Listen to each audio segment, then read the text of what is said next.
Hello and welcome. Today I'm adding the Gruniozerca trilogy from the Indie Heroes Collection 2 to my ever-growing list where I rank every Evercade game ever. The Gruniozerca trilogy is a series of games developed for the NES, and they're all aftermarket or indie games or homebrew titles, which is why they are included on Indie Heroes Collection 2. Naturally there's no nostalgia here, so let's get straight on to the story.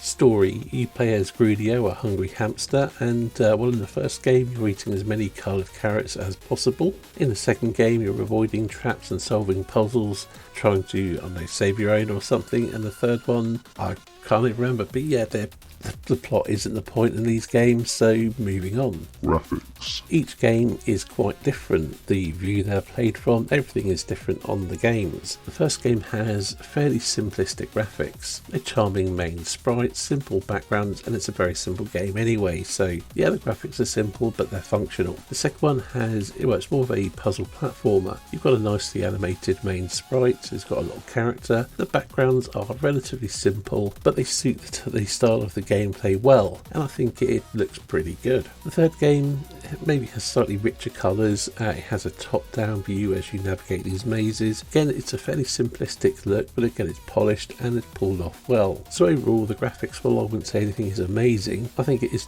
overall quite polished and not bad looking for an NES game, but it's certainly not going to rival any of the best the system has to offer. Sound and music.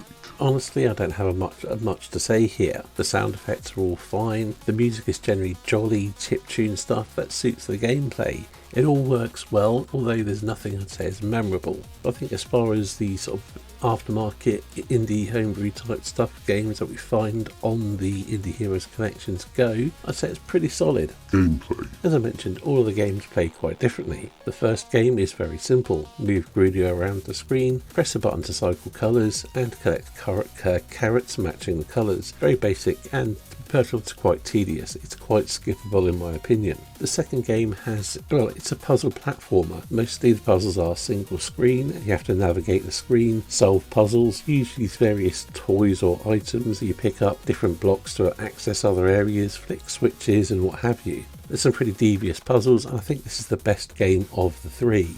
I'd quite happy to have played another sort of 50 or 100 levels like this, if they're well designed. But it's a good sized game and offers a reasonable challenge, and some of the puzzles can be head scratchers. The third game is a quite familiar gameplay style, where you navigate a maze and blocks collapse behind you. Then you have to collapse all the blocks and get to the exit. Once again, the puzzles get quite devious later on, although it's very similar to games like Zump and Ronnie's Tale. I think this is a good one, and I'd say it's almost as good as Ronnie's Tale. So overall, despite the first game being quite skippable, the gameplay is generally very good. Overall opinion.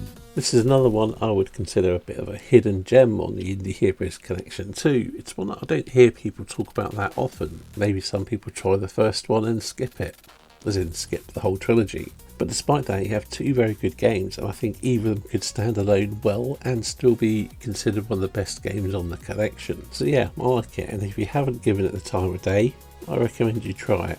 Ranking. Placing the Gruniozerca trilogy on my overall list where I rank every Evercade game ever, I'm placing it above Berserk but below Big to Small, placing it at 128 out of 403 games that I ranked so far. Anyway, that's it for this video. Thank you for watching, and I'll see you in the next one.